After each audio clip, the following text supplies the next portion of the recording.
Assalamu alaikum hürmetli görürmenler. Uygur Ahbarat Merkezi'nin bugünkü haberler programımıza hoş geldiniz. Bugün 6. ayının 28. günü çarşamba.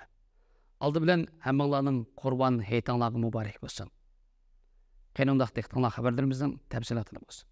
Bütün dünya Müslümanları okşaş bir günde kutlu kurbaniyetlerini tebriklayatkan bugünkü günde Şərq Türkistandaki Müslüman halk ammasi her yıldaki okşaş heyet ötküzüş borisinden mahrum kaldı.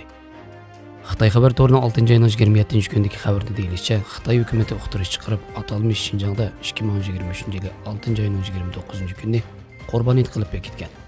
Bu uqtirish faqat atalmish Şinjang bilan Tunganla eng ko'p o'tiraqlashgan Nangsha o'lkasida kuchga ega ekan.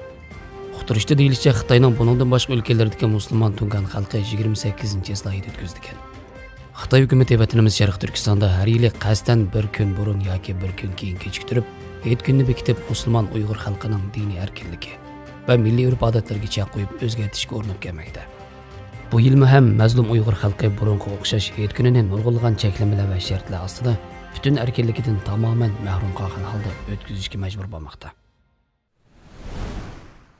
Xitoy xalq to'rining 6 ayının 27 gündeki xabar deyilishicha, atalmish Şinjang xalqaro milliy usul bayrami atalmish Şinjang Madaniyat ve Sayohat İdarəsinin o'rlashtirishi bilan 20 yildan 5 avgustgacha Urumchida o'tkazildi ekan.